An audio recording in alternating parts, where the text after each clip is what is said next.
Réveil aux aurores pour les Roses Andines. Une nouvelle journée commence sur le trophée.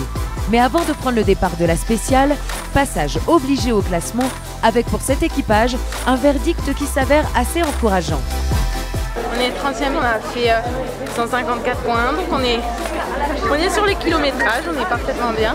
On va voir aujourd'hui, je pense qu'aujourd'hui ça va être plus difficile. On va partir en long.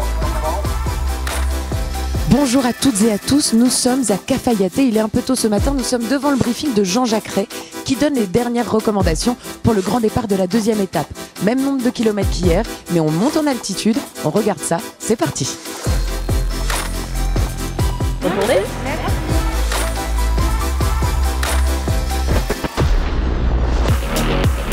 C'est donc parti pour 315 km de piste. Voyons voir comment les Roses se débrouillent sur cette première portion. Je ne suis pas certaine que ce soit là-bas qu'il faille passer. Je trouvais que c'était plus facile de passer par là. Donc je la guide.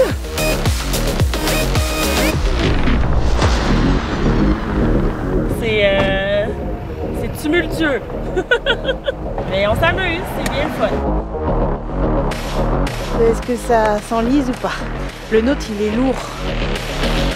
Ça devrait passer en courte. Le problème, c'est que si on va au fond et qu'on ne peut pas passer, pour revenir, on se reprend tous les mètres. On a quand même 100 mètres de jeu pour aller prendre le cap. Fait que c'est juste de voir c'est quand exactement qu'il faut le faire.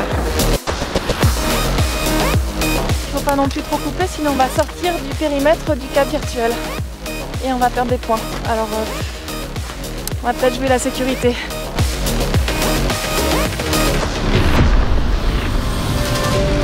Après le PK 105.7, la piste plutôt constante permet aux équipages de bien progresser. J'avais un cap à prendre qui est le cap 355 qui nous mène droit devant moi. On s'est pas encore perdu, pas de bruit mécanique, on a tenté des petites coupes. Donc on est bien content.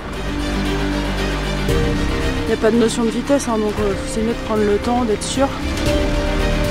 Et au PK 273,3, les Roses atteignent le col de Labra del Assai, 4885 mètres d'altitude, le point culminant de l'aventure. Un passage rapide, mais suffisant pour en garder un souvenir mémorable. C'est merveilleux, c'est incroyable.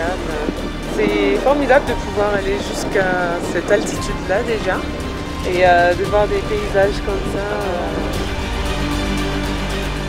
Encore une fois, les équipages évoluent dans des décors à couper le souffle. It's surreal, it's beautiful. I've never seen a more diverse terrain again on planet Earth. I've been in a lot of places, but haven't seen it as diverse as this. It's unbelievable.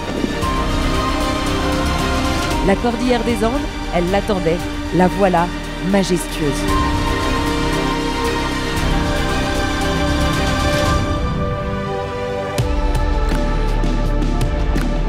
Et pour finir, les 30 derniers kilomètres, la descente se fait sur une piste de montagne pour les moins sinueuses. Et enfin, San Antonio de los Cobres, ce petit village niché à 3800 mètres d'altitude, accueille le trophée depuis sa première édition. Dans cette région très reculée, les conditions d'éducation restent très précaires. C'est tout naturellement que le trophée leur vient en aide chaque année. On sait que l'hiver commence maintenant, donc du coup avec Marie on a décidé de financer 2000 € de couverture pour l'internat. On va aller remettre une couverture aux enfants. On a ramené des petits chouchous pour les filles aussi, donc on a hâte de leur donner.